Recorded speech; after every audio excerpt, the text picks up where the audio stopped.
Alright, so let's kind of review our compound interest with two problems. First, let's say we're going to put in $20,000 into our bank account, which is P. We're going to leave it there for 10 years. We know that the annual interest rate is 6%, which would be 0.06. And we're going to let it compound interest quarterly, which means the N equals 4 quarters per year.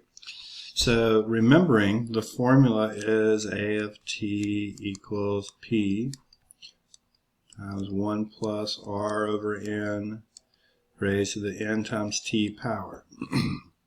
So let's go ahead and fill everything in. A of 10, which is how many years? 20,000 is what we're putting in, and times 1 plus our 6% over 4 quarters, and then 4 times 10. So basically when you see the 6% divided by 4, that means it's taking that 6% per year, dividing it by 4 for 4 times per year. And then we see 4 times 10, that's 4 times a year for 10 years, so you're getting interest compounded basically 40 times.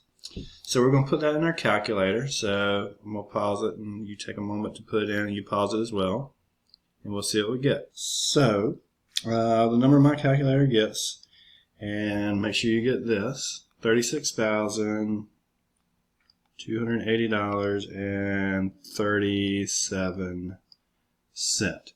So we have put $20,000 in the bank for 10 years.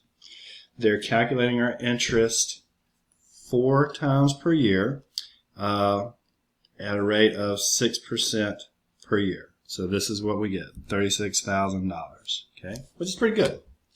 Let's kind of divide this up and ask a different question. So let's kind of keep some of the tools we've got here. Let's say we really wanted this thing down here to be 40,000. So let's ask a different question. Let's say we wanted to ask a question where we want to say we want to find a starting amount. And this is not a hard problem. So what we're going to do is we're going to say, well, when we started with 20,000, we ended up with 36,000 under these conditions. But what if we were trying to save for our kids' college and we had 10 years to do it, and we really wanted to have, let's say, an ending amount after 10 years of $50,000? So what we just figured out is if we put $20,000 in to start with, we don't get to 50,000. So we're trying to find what we should put in now to end with 50,000. Now we're still going to do that for 10 years. We're going to compound quarterly still because that's what the bank is telling us, and our interest rate is 6%. Those things we don't have any control over. What we have control over is how much money we put in. So we'll write our formula out. We know our ending amount, but we don't know how much we're going to start with. But we have everything else over here the same. 1 plus 6% divided by 4 raised to the 4 times 10. So here we're going to put the last part in our calculator because we'll have 50,000 equals P. And let's just put this over here in and see what we get. Parentheses are always important with this formula. I'm going to round it off, but I get 1.814. Now I'm going to use that number in my calculator. So if you type in 1.814 when you divide, you might get something slightly different, but make sure you get pretty much the same thing. Well, let's just go back and say that I am going to actually divide by that number to make it easier for you to follow. So 50,000 divided by 1.814. I get that I should have put in 27,563, and it looks like 40 cents. I should have put my P in later. But that's telling me I should put in around $27,500 if in 10 years under these conditions I want to get to $50,000. So I can ask two different questions there very easily with just my knowledge of exponential functions. Okay. Let's do the same thing with a natural log, not a natural log, we're not at logs yet, with the compound continuous formula. So make sure you got both of those answers I've got in boxes, and make sure you understand that we found different things there. So let's go and let's do another problem. So let's do something with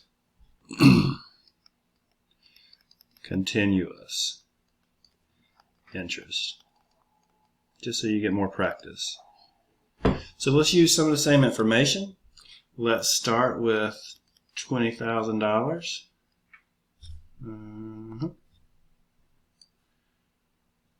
Well, I'm still writing in blue, but that's all right. It's going to stay in the bank for 10 years. The rate is going to be 6%, which is 0.06. And remember, continuous doesn't have periods. It's just one continuous growth. So I don't need another piece here. But the formula I'm using will be A of t equals P times e to the RT. And I'm going to put parentheses around that. You might be okay without it, but your calculator will really appreciate it if you do it. So when I plug this in, A of 10 equals 20,000 times e to the 0.06 times 10.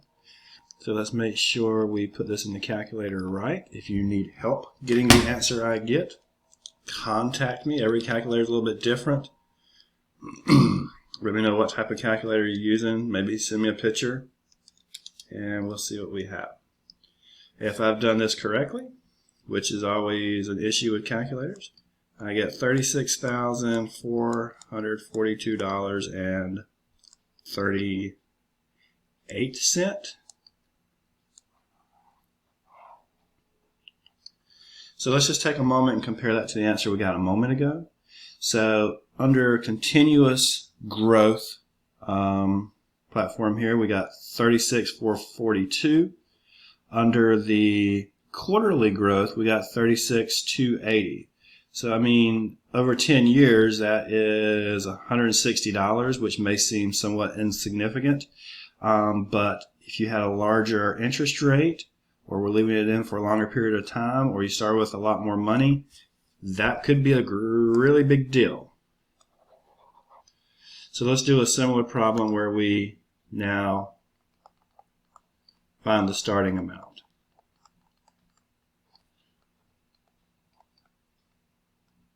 Okay.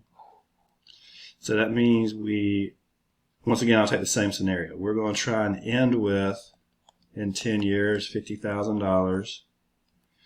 So we don't know how much we're starting with, but we do know that we're going to leave it in for 10 years and have a rate of 6%.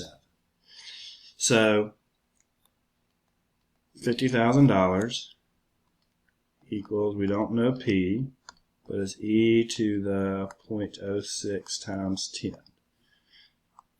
So once again, we're solving an equation because we don't know P. We'll put the other part in my calculator.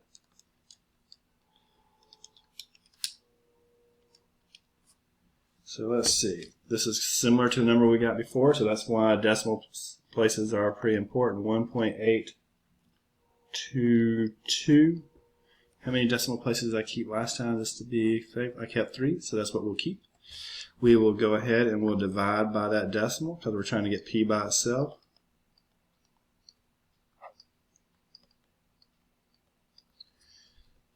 So let's move up again a little bit.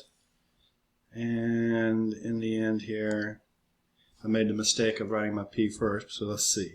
50,000 divided by 1.822. Now I've got 27,442. I don't know why we like that number so much. 37 equals P.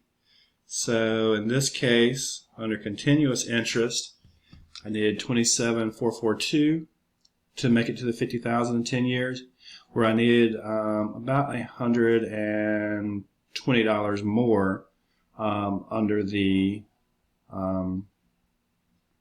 quarterly interest to do it. So there's two types of problems at this point you may see starting off. You may be given all the information to find the ending amount, or you may be given the ending amount and asked to find the starting amount.